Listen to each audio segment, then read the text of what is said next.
Jennifer, hello, Jim Delapine here. I deeply apologize for my late response to you. Thank you for the email. I've had crazy things going on and health-wise, but anyway, I'm back in action here, and I want to give you some video tips here regarding your background and your text. Very appropriate background, very interesting. I like the Star Wars theme going on here, I want to give you some improvement tips and advice, etc., etc. So, if first of all, let's have Todd look like he's standing a little bit better on this surface. It looks like he's on one toe. So let's just zoom in here. I'm hitting spacebar control, and I'm going to, with my move tool active and auto select checked, I'm going to click on this foot here, or this leg, to bring me right to that layer. And I see that's the right layer. Here's what I want to do. I simply want to rotate this from this point down, rotate it so that this foot looks like it's on this flat surface. If I put a selection around the area that I want to rotate, all right, watch what happens here. Because there's a layer mask, this is what's going to happen. I'm going to hit Control T and then move my center point up here so it will rotate around that center point. Now watch what happens. See, the mask stays intact, so you need to avoid that. So let me just undo that. And what we need to do is right-click on the layer mask and select Apply Layer Mask. So this will remove the layer mask and apply it so that it's masked out. Okay. So in this case, you don't need to still have that layer mask. Okay. So now I'm going to rotate this by hitting Control T. I'm bringing my center point up to the area that I want to rotate around, and then simply drag and rotate it, and something like that I think would work better. I'll now hit Enter and Control D. All right, so there we go. So we now have a surface there. Looks like there's a little white here, so you may want to fix that, but being that I don't have a layer mask, I would have to erase it. Okay. Get a brush here, eraser tool, but I want a hard edge brush, so yeah, this, oh, wait a second here, it's only at 31%. Okay, okay, that's not a big deal. Okay, so just fix that. And now, this background here, let's see, we can make an adjustment with that. Okay, so this background, if I select the background, it looks very dark, and it does help Todd stand out, but let's see if we can bring more detail. And I'm going to suggest that we go to levels. Okay, so what I note here is that you do not have any adjustment layers that are clipping masks. Okay, that's very different than making an image a clipping mask that attaches to this text. Okay, it's very different. It's an adjustment layer. So let's do this. With the background active, I'm going to create an adjustment layer by clicking on this icon right here, and I'll select levels. All right, levels allows you to make adjustments to the highlights, midtones, and shadows. All right, this is what's called a histogram. This represents the highlights. Okay, so I can click and drag across, and now bring out all the highlights, and basically adjust this image. So I could also adjust the midtones if I want. So it's lightening up this quote-unquote room, but it's providing more detail, and I think it's better this way. I think something like this would still help Todd stand out, but you can still see this detail. All right, so we'll do that. So this is without the adjustment layer, and that's with. Okay. So now, in most cases, if this adjustment layer was up above, you would need to do this. You would need to make it a clipping mask by alt-clicking in between these layers. Once you see that funky icon, you click. Right now it attaches to that layer, and it will not affect any underlying layers. Okay. In this case, it's not needed because there's nothing underneath. Okay. So just make sure that you make note of that. A clipping mask attaches to the underlying layer. All right. So next, I want to talk about the text. Let's do something funky with this text. Let's have some fun with this. So this text, I'm going to hide that text, and I already made some other text here. All right, I typed out Terrible Toys Todd on 3 separate layers, and I made the text Arial black, so it's thick. and weighty and hefty, all right, for this technique that I want to work with. So for Todd, I'm going to bring this down here, all right. Now, this is a text layer, so what I'm going to do is rasterize layer so it's not text anymore, okay, because it gives me more creative freedom in as far as adjusting the shape. So I'm going to right click on it and select rasterize type, okay. Now it's no longer an editable font, it's art. So if I now I want to kind of make it look like it's on the surface of the floor, all right, so I'm going to go to edit, transform, and there's a number of different things you can do with this. I'll try distort, okay, and I'm going to start pulling this out and basically look at the lines in the floor to try to match that up perspective wise. So it gets a little funky, you're going to have to play around with it. Actually, that does not look bad at all, just like that. I may want to pull this out a little bit. Yeah, something like that. Okay, and now I'll hit enter, and I'll make it a little larger, so hit Control T again. Okay, Control T, what's going on here? Here we go. All right, and I'll scale this up more, and something like that. I think it'd be fine. All right, so I actually should drag all of these down. So let me click and shift click to select these 3 layers and drag them down to be right above the levels adjustment layer in the above the background. All right, so this way everything's on top of it. All right, so with Todd active, I now will, since I have the shape, I like the shape, I'm going to control click on the thumbnail. That gives me a selection. Then I'm going to hide that layer. Still have the selection. Then I'm going to select the background. Okay, I'm going to select this background. And I'm going to hit Control J. So Control J will copy what's in that selection to the layer above. Control J. Right, so it's seamless. Okay, so actually it looks like that. Okay, if I hide the background. Right, so now what I'll do is apply a layer mask.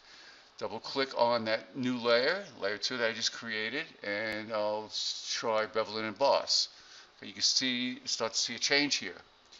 All right, so outer bevel, inner bevel. So now what you want to do is kind of start to play with the settings here. All right, inner bevel looks like that. I selected chisel hard. You may want to also work with the light source. Okay, changing this little dial here changes the light source. All right, so I think this looks pretty good like that. All right, so you can also, you may want to apply a color to it. So if I select color overlay, I kind of actually, that blue is picking up some of the blue up here. It may be a little harsh. So if I click on that, I may want to lighten it, change the color, something like that. I think it looks pretty nice. Okay, I'll hit OK to that, and then OK to that. So the opacity is important. That will adjust the intensity of the color. All right, note the blending mode is overlay. All right, which you can change, but I think that looks pretty good. I mean, normal looks like that, but I think overlay is pretty appropriate. Okay, so hit OK. All right, so we have that. So now let's see what else. So we have the toys layer. So let's drag this above the torso, the body area here. Now, first of all, this body looks a little, this Death Star here, this looks a little overall gray. It lacks impact, it lacks contrast. So if I select that layer, I'm going to create an adjustment layer for that. So I'll work with brightness contrast. Okay. So now I'm going to immediately make that a clipping mask. So it attaches only to that layer, and any settings I make will be affecting only that layer. So if I bring the contrast all the way up, yeah, that gives it a lot of substance, a lot of girth. Whoops. Yeah, so they don't want to mess with that. Okay, so something like that I think helped a lot. So if I hide it, this is before and then after. Okay, so that really gave it a lot of nice contrast, and and it makes it feel more three-dimensional. So I'll now bring toys down here. So what I'm going to do is see what I can do about having this match, make it look like it's on the surface of the sphere of the Death Star. So I'm going to now rasterize that text, right click, rasterize type, and then go to edit, transform, distort.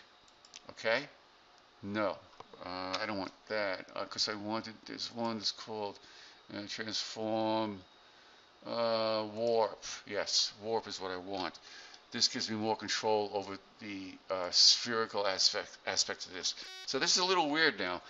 If you understand Illustrator and understand the Bezier curve, this will work perfectly. But if you don't, and you probably don't, it's going to be a little weird.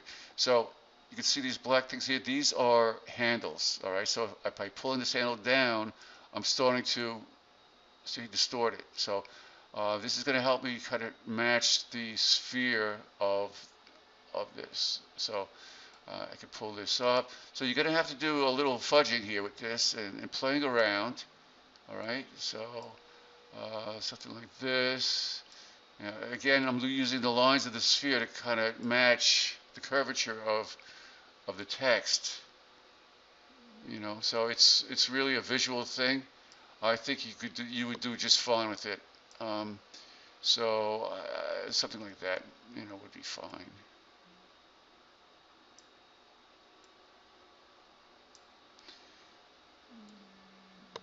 Okay, so I'll just hit enter when I'm done. And now I will do the same thing I did before. I will control click on that toy's thumbnail, hide that layer, select my background, and now I'm going to hit Control J to copy what's in that selection from the background to the layer above. Control J. All right. Now I can work with this. Now what I can do is this. There's another little trick here. If I hold down my Alt key, that is the indicator for duplicating something. So if I click and drag this FX, which is the layer style, with the Alt key held down, I'm going to drag it to the layer 3. And that applies the same exact settings, layer style to that layer. Now, what happened here? Let me click here, and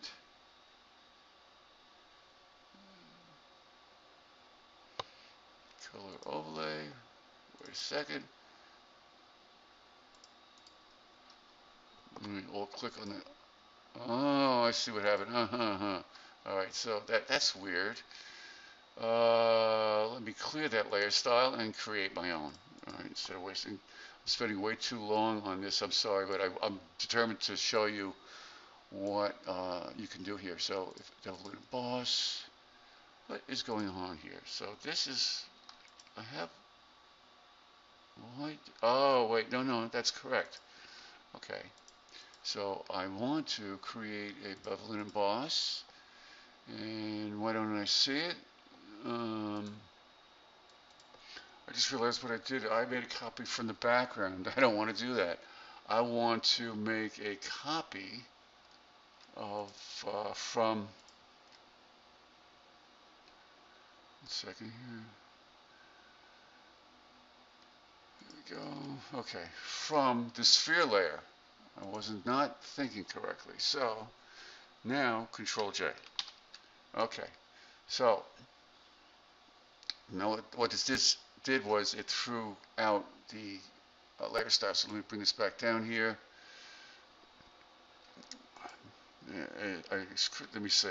All right, this got messed up a little bit because I have this this adjustment layer attached to this, and it screwed up that. So I'm going to apply the same adjustment layer to this new toys layer that I created by Alt-click dragging up here. Okay, so Alt key is a duplication key. All right, but now I have to make this a clipping mask again to that layer. All right, so it affects that. So I have the toys there, okay, and now I can create a layer style out of this. All right, I'm sorry if I complicated things there. So now if I select bevel and emboss, you can see what's going on here. So I can have whatever I'd like here, chisel hard or soft. I can decrease the height. I could select outer bevel, chisel hard. I can make that smooth. I think that looks pretty good there, like that. Okay. I'm actually not even gonna. I could put a color overlay over it. Okay. So if I select that, select the name, and then I can actually, if I click on this color picker here to get the color picker, I can sample a color. Sample that. That's kind of interesting. All right, so you can make it kind of a similar color. All right. So I just want to show you the options here. So I can, let's see, I'll go with the green. I don't know, I'm just having fun here. All right, so something like that. All right. So let's hit OK to that. And now terrible. I don't know what to do with that. Let me see here. Let me just hide this other text here. Terrible.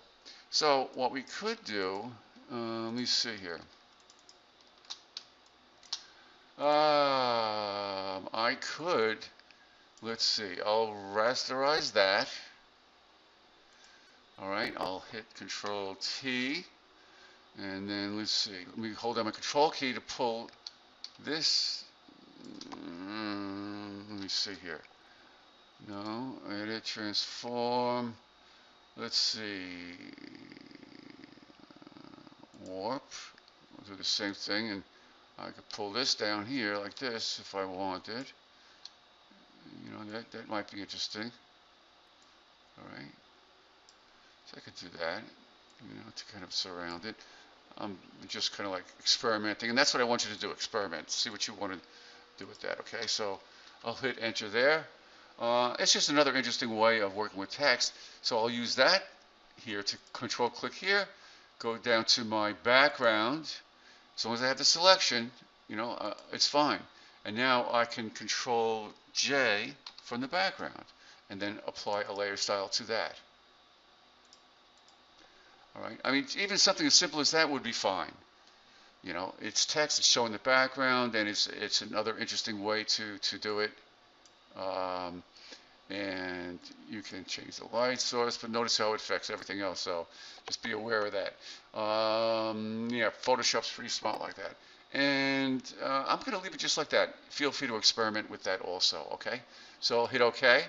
So just remember, what you need to do is make sure that you have adjustment layers that are clipping mask and also a saved and renamed channel, which you have. All right, so you're good there. All right, I hope that helped. I went on much longer than I usually do and expected, but I thought this was good because it showed you a variety of different techniques. All right, okay, Jennifer, take care.